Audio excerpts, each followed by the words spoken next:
आप सभी शिव भक्तगणों को हर हर महादेव। सभी शिव के भक्तगण इस कहानी को पूरा श्रवण करें, क्योंकि शिव की यह कहानी हमारे जीवन का उद्धार कर देगी। इसलिए कहानी को पूरी सुनिएगा। आदि कहानी का श्रवण करने से हम पाप के दोषी बन जाते हैं। बहुत पुराने दिनों की बात है। एक गांव में शिवराम नामक एक आदमी अपनी पत्नी के साथ रहा करता था। वैसे तो शिवराम एक किसान था, लेकिन उस साल उस गांव में बारिश न होने के कारण सभी किसान की फसलें सूख गई थी, जिस कारण से खेत में फसल उगाने के लिए कोई साधन नहीं था। इस कारण से उनकी जिंदगी काफ़ी हताश और निराश चल रही थी। लेकिन उनके पास एक हाथ से चलाने वाला ठेला था, जिसको वह दूसरों के सामान को ढोने के लिए उपयोग करता था। वही ठेले से उसका घर का खर्चा चल रहा था। शिवराम की पत्नी का नाम गंगा था। वह एक बहुत ज़्यादा भक्ति में लीन रहने वाली औरत थी और हमेशा भगवान शिव, भगवान ब्रह्मा तथा अन्य प्रकार के भगवानों को हमेशा याद करती रहती थी। वह हमेशा जब भी खाना बनाया करती थी तो 2 रोटी भगवान शिव के लिए तथा 2 रोटी भगवान ब्रह्मा के लिए अपने बनाए गए खानों में से निकालकर भगवान को भोग चढ़ाया करती थी। वह गौ माता को खिला दिया कर देती थी। यह देखकर उसका पति मतलब कि शिवराम बहुत ज़्यादा नाराज़ हो गया था। उन्होंने कहा कि तुम इस तरह से अनाज को बर्बाद करोगी तो मैं किस तरह घर चलाऊंगा। तभी उनकी पत्नी कहती है कि मैं अनाज बर्बाद नहीं कर रही हूँ, बस अपने कमाए गए और बनाए खाने से कुछ भगवान के लिए निकाल दिया करती हूँ, क्योंकि हमारे पास जो अभी कमाई का जरिया है या जो कमाई आ रही है वह तो सभी भगवान की देन है।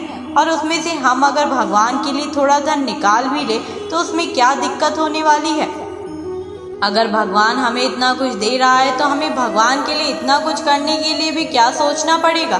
अगर बाद में हमारे काम नहीं चलेंगे और हमारे घर में खाना नहीं बनेगा तो भगवान भी भूखे रहेंगे।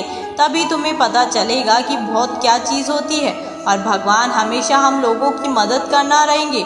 पत्नी की बातें सुनकर शिवराम की आंखें खुल गई। उन्होंने कहा कि तुम बिल्कुल सही बोल रही हो। मेरे पास जितना भी है, हमारे पास जितना भी है खाने पीने के लिए, सभी तो भगवान की देन है। क्योंकि अगर भगवान हमें काम नहीं देगा तो हम इस तरह से भूखे ही रहेंगे। तुम हर रोज़ भगवान के लिए थोड़ा समय खाना निकाल कर बहुत लगाया करो और गौ माताओं को, ऐसे हमारा लाभ भी बढ़ेगा और भगवान हमें सुदबुद्धि भी देगा। शिवराम की पत्नी गंगा कहती है कि आप भी भगवान शिव की आराधना और उनका ध्यान दिया करो, इससे हमारी कमाई का जरिया ज़्यादा हो जाएगा। उन्होंने अगले दिन ठीक वैसा ही किया। भगवान का ध्यान करके घर से निकला और मुझे उस दिन बहुत ज़्यादा कमाई हुई थी। वह बहुत खुश था। शाम को जैसे ही घर आया अपनी पत्नी गंगा से कहती है कि आज मेरी कमाई बहुत ज़्यादा हुई है, इस कारण से मुझे बहुत ज़्यादा पैसे की बरसात हुई है।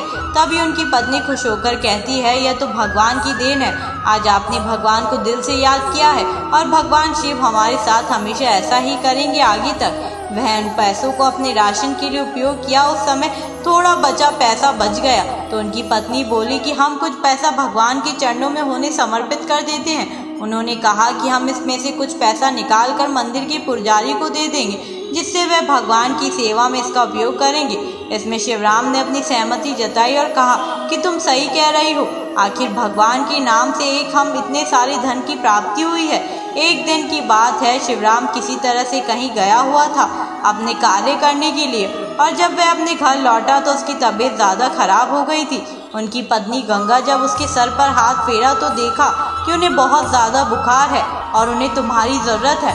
उन्होंने तुरंत ही अपने पास के डॉक्टर को बुलाया और कहा कि मेरे पति जी को बहुत ज़्यादा बुखार है, इन्हें किसी प्रकार की दवाई दे, इनका स्वास्थ्य सही हो जाए। डॉक्टर ने कहा कि यह तो बहुत ज़्यादा समस्या है, इन्हें बुखार काफ़ी ज़्यादा ही नहीं, अब तो 1 महीने स्वास्थ्य सही होने में लग जाएगा। अभी दोनों पत्नी पत्नी में कर सकते हैं कि अगर 1 महीने में उनकी तबीयत सही है तो वह जाएगी तो उसका घर का खर्चा कैसे चलेगा।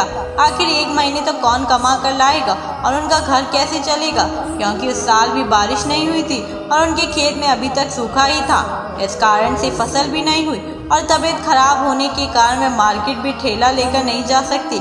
ऐसे में उनका रहन सहन बहुत मुश्किल होने लगा था। 10 दिन बीत जाने के बाद उन्होंने देखा कि उनका तबीयत थोड़ा थोड़ा सही हो रहा है, लेकिन फिर भी अभी तक हुआ चलने की हालत में नहीं है। उन्होंने सोचा कि मेरे तो खेत भी सही नहीं चल रहे और हमें बाहर जाने का रास्ता नज़र नहीं आ रहा है, क्योंकि मेरी तबीयत खराब है। पता नहीं आगे की ज़िंदगी कैसी चलेगी। यह सभी चीज़ें भगवान ऊपर से देख रहा था, क्योंकि शिवराम की पत्नी गंगा और शिवराम भी अब तक भगवान की बहुत सारी भक्ति किया करती थी और वे हमेशा भगवान के लिए कुछ ना कुछ खाने पीने के सामान में से भगवान शिव के साथ भगवान ब्रह्मा की आराधना के लिए उनके लिए निकाला करती थी। भगवान शिव बहुत ज़्यादा चिंतित थे कि वे शिवराम की मदद किस प्रकार से करें।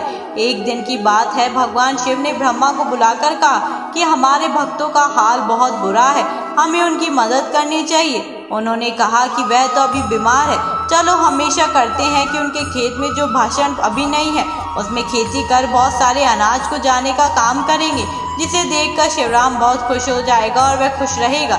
शिवराम अभी बीमार ही था, उनके खेत में बारिश होने लगी थी भगवान के द्वारा और भगवान शिव खुद ही उनके खेत में हल चलाने के लिए आए थे।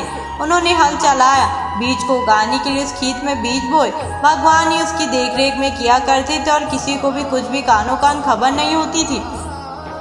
एक दिन की बात है, भगवान शिव शिवराम के सपने में आता है और कहता है कि तुम्हारे खेत में बहुत सारी फसल लहलहा रहे हैं, तुम सो क्यों रहे हो, जाओ अपने फसल को काटो और उसे बेच दो, इससे तुम्हारी जिंदगी की सारी मुसीबतें आसान हो जाएगी।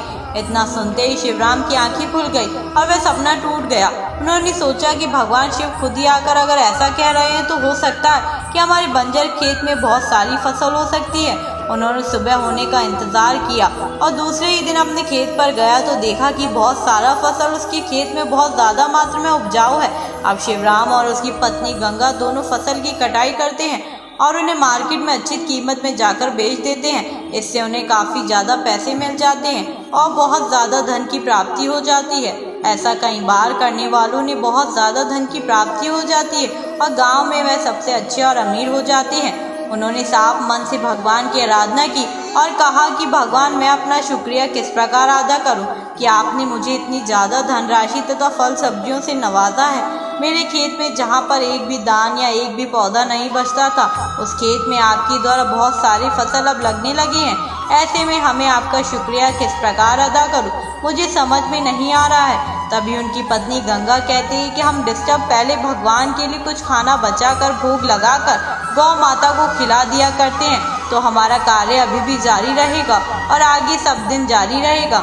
उन्होंने इस कार्य को आगे शब्द जारी रखा और इस तरह भगवान से शुक्रिया अदा करने का प्रयास किया।